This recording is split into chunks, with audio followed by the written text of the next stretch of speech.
Hey folks, just a quick screencast of what was covered earlier this week.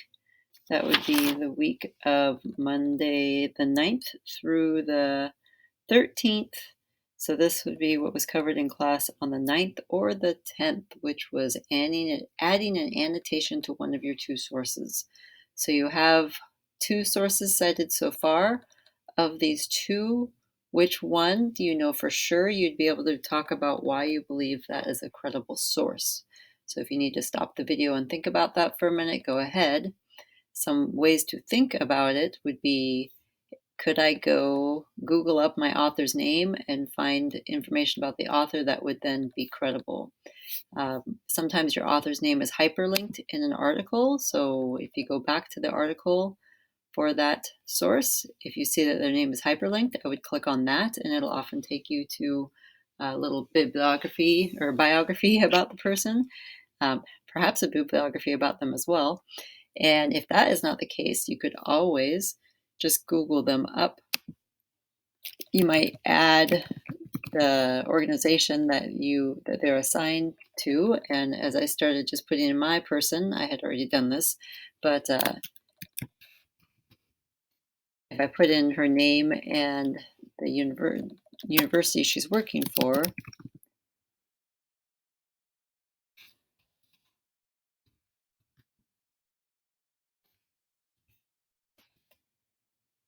and let it do its little search.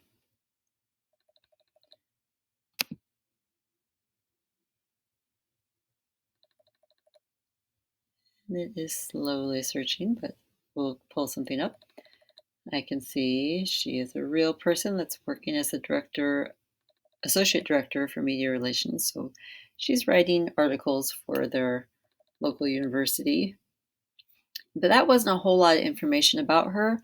So then I put her into LinkedIn. LinkedIn is a way that a lot of people are sharing their resumes online these days so that people can apply for jobs easily. So if I open up a tab, and that's why you saw, if you were paying attention, oh my goodness, type. I had looked her up previously with LinkedIn as part of my search. And then I will get more of a detailed resume of stuff that she's done in the past. And I believe she could be a credible source because of her job qualifications she's had. So if I come down into the experience, this is her current job right now that we just saw, but she's also worked for these other institutions that have to do with media relations and communications. She was actually a press secretary for a New York State senator for a little while, and she did an internship at this Channel 12 News on Long Island in New York. And it looks like she got employed by them after her internship for a little while. So I think I could write a pretty strong sentence explaining why I think she would be a credible reporter with that type of experience behind her.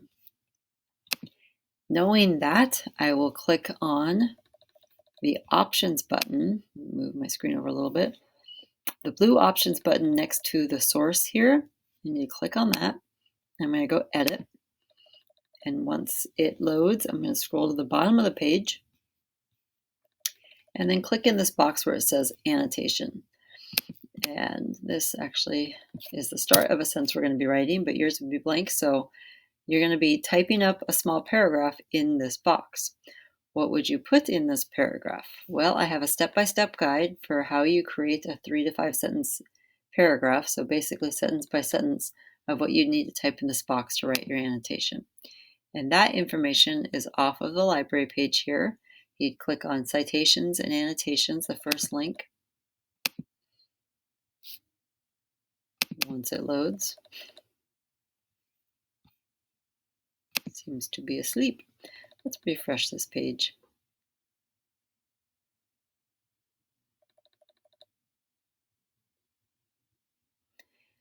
And I'll tell you, as that's loading, you'll see when we finally get to this page, there's Annotations How To. That's what we're going to be clicking on. Oh, it's going to be silly like this. Then let's just kill that page and go open a new tab. over here and get to our library page. So we're going to be clicking on Citations and Annotations, and then Annotations How-To. Annotations How-To is the 9th grade level, the freshman level of writing annotations. After that, starting sophomore year, you will be doing this IB level annotations, working your way up to prepare for your junior and senior year. But for this year, we get to do Annotations How-To. So we click on this link.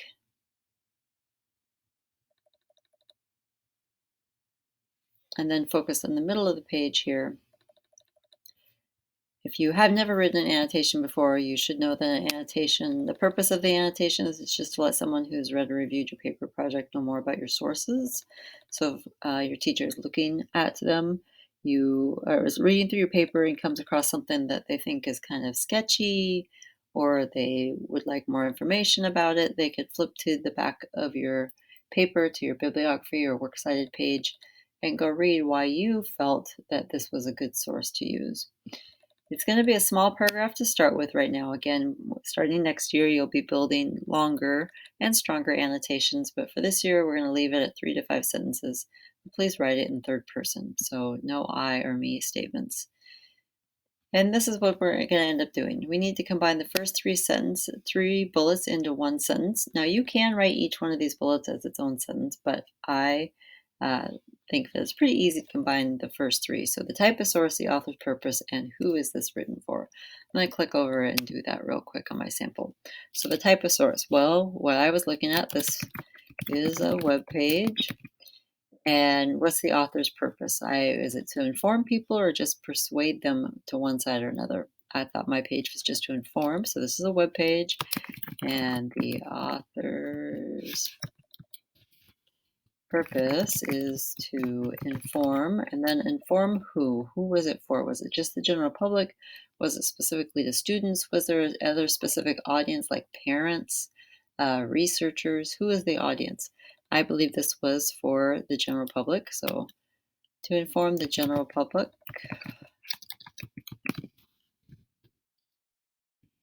about, and then just a quick finishing the sentence about what this article altogether was about cell phone use by college students. And next sentence that is going to be, if I click back over here, a summary sentence of, I could have lots of articles about cell phone use by college students, so what did this particular article focus on? My article is focusing on the fact that these students put their phones away for a week. So this article describes how students in one professor's class were asked to give up their phones for an entire week and explores their reactions to this. Okay, so a little summary sentence about the article as a whole. And now we get into that credibility piece. So if I come back over here, the 5th bullet says the credibility of the author or organization.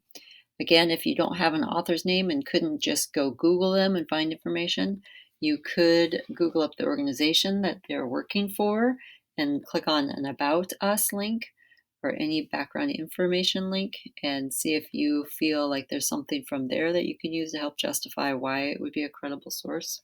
If you can't find either of those things, I'd start questioning why you would use this for research purposes. So, credibility statement. Let's see. This author has worked for various news organizations. I forgot the Z.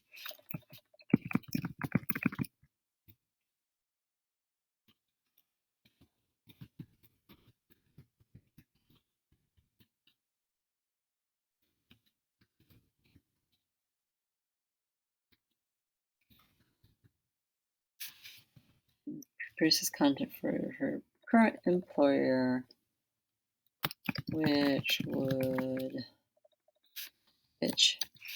is a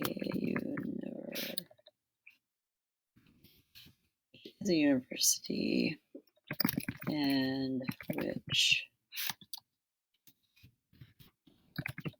look bad if the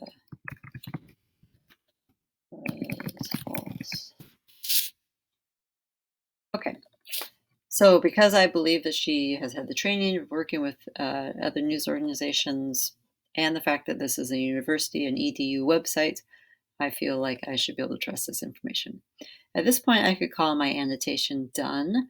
There are some other bullets, as you noticed on the list. If you feel like there's something specific about that particular source that made that source more useful than other sources you're citing, and there's something you want to point out in the annotation, you can at that point, particularly if it has to do with like the timeliness of the source, if it's the most recent information, or if it is old information. This is also a good point to say why you're choosing to use this older information.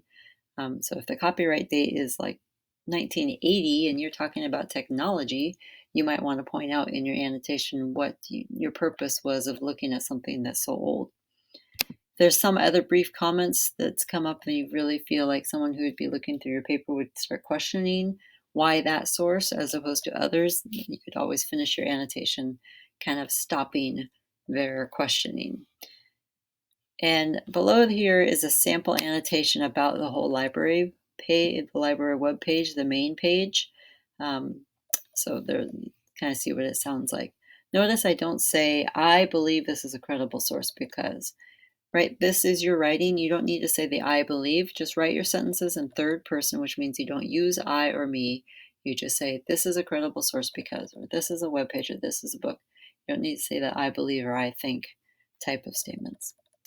And with that, what else do we do? On that Monday and Tuesday, we reviewed, let me hit save on this guy. We reviewed how many items you need to have to be done with this part of your work with me here in the library. And so I simply called up a quick Google Doc that reviewed that you need to have at least 3 sources cited from me, one of which has to be from a database article and the other 2 can be websites. And of those 3 sources, from those 3 sources, you need to come up with 6 note cards. So you can't have all 6 note cards coming from one website. They need to come across all the sources. So at least one website or one note card from a database, and the rest could be from 2 different websites, but they have to be spread out. And we also did some more in-text citation practice by looking at some examples on my Noodle Tools project, and then asking people to put in what they believe the answer would be for the in-text citation. And that is what we did on the 9th and the 10th. For the 12th and 13th, all we're doing in class is doing a little quick review Kahoot.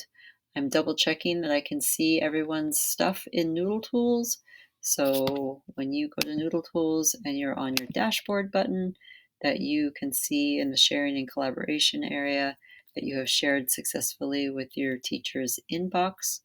And you'd have a message here within the sharing area that would say that you've successfully shared your project with your teacher's inbox. And then we just stayed on the Zoom for any other questions. So there you go. That's what we did this week. And I will continually be checking my email. So if you have any questions at all, need individual help, please reach out. Let me be there for you. Take care.